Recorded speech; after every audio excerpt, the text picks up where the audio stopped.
voy a hacer el intento de ser muy breve, porque por el simple hecho que tenemos muchos legisladores que quieren hablar y compartir algunas palabras. Yo nomás quisiera decir que nosotros, los legisladores, estamos unidos colectivamente para alzar nuestra voz, para dar un llamado duro e indirecto al Congreso de los Estados Unidos, al Senado y a la Casa Blanca. Que el pueblo latino e inmigrante, que ya estamos cansados de ser utilizados como los chivos expiatorios por todos los males económicos y políticos de este país. Que nuestra gente, al final de cuentas, con el sudor de su frente, día tras día, semana tras semana, gana su sueldo con el sudor de su frente, con dignidad. El inmigrante aquí en este país no llegó pidiendo limosna, al contrario, el inmigrante en este país, a lo largo ancho del estado de California, la octava potencia mundial, llegó a este país para mejorar las condiciones cotidianas de sus familias aquí, en los Estados Unidos. Los inmigrantes aportan miles de millones de dólares a las arcas presupuestales a nivel local, estatal y federal. Como mencionó nuestro senador Gil Cedillo, nuestra senadora Denise Moreno Duchesne, igual Tony Mendoza y nuestra líder de Washington DC, Janet Munguía.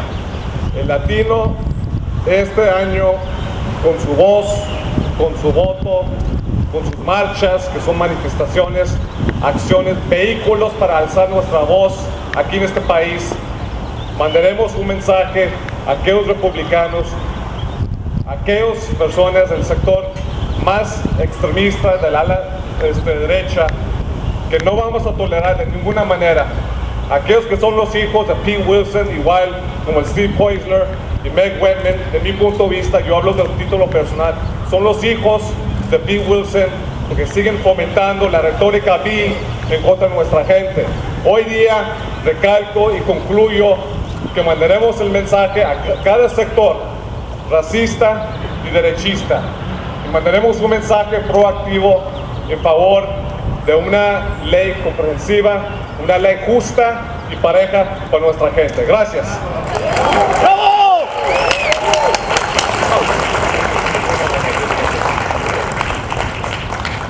I have the honor and the pleasure to introduce a young man who has been at the forefront for the human and civil rights of all people, regardless of the color of their skin, regardless of the place of origin.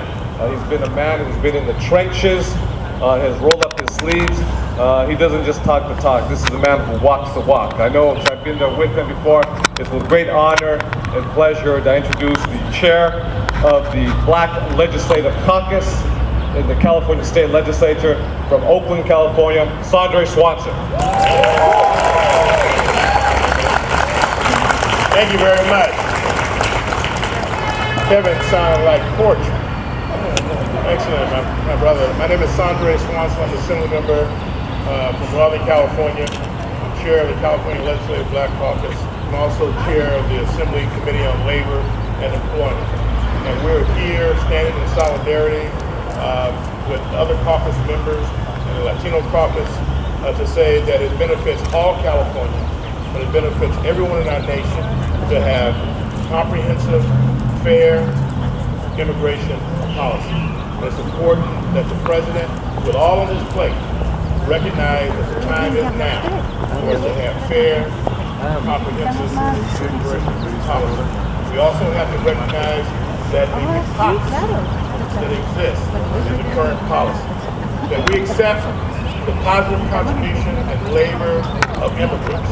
We accept the tax contribution, the positive tax contribution of immigrants, but we do not respect the humanity of immigrants. And so we have to have a policy that recognizes their humanity, that also gives honor and comfort to their children, and understand that this is not a narrow issue. This is the issue that will benefit our entire community, and it does benefit our entire community. And if we're going to be consistent and stand as a moral society, then we have to have comprehensive immigration reform that is fair to all of those that are here and contributing We have to have a pathway to citizenship that is fair and comprehensive, and we have to not stop pushing until everyone understands policies that are being promoted in Arizona are not accepted in California. We will not accept policies that deny people their basic humanity and responsibility of citizenship. Thank you all very much.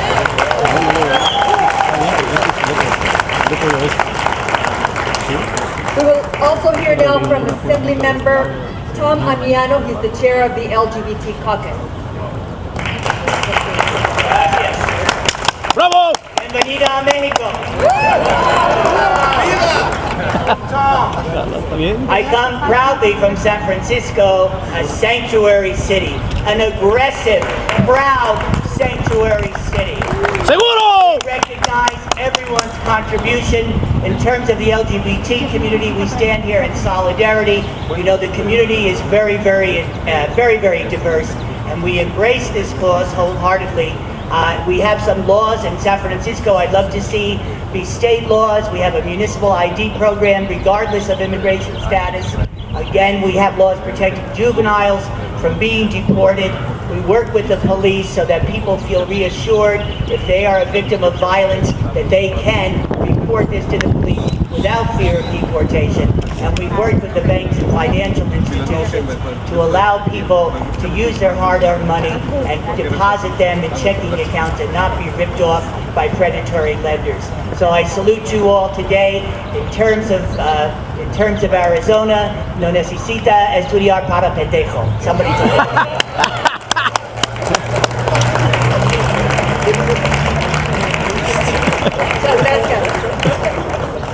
We'll now hear from Assembly Member Héctor de la Torre.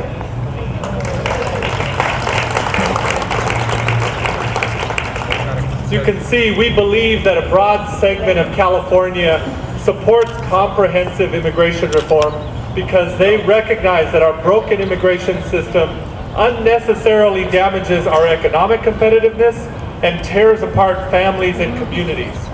This coalition of supporters, which includes leaders from business, labor, religious, and law enforcement communities, understands that a common sense approach to immigration reform will benefit the entire nation, not just California. Comprehensive immigration reform means a return to the rule of law, increased border and homeland security, cracking down on unscrupulous employers, preventing future flows from removing incentives to enter the country legally. Reform proposals must protect American workers, end the shadow economy, provide certainty to California's agriculture, and increase California's competitiveness in all areas of the economy. These things we all agree on. So when Washington is dragging its feet, it makes no sense for the people of California, for the people of the United States. Comprehensive immigration reform also means reuniting families, modernizing existing immigration programs, and giving immigrant college-age students a chance at the American dream. We have seen many college students who are undocumented, so-called AB 540 students, miss out on the opportunity to take advantage of that education and be contributing members of society after they graduate from college. At the end of the day, immigrants are not just workers. We know they're here in the United States. We know they're working, they're providing value to the people of California, but they're not just workers, they're human beings. They need to be full members of our society, not just robots that show up to work and disappear at the end of the day. We need them to have the full range of rights that we all have. That is what immigration reform is for the people of California.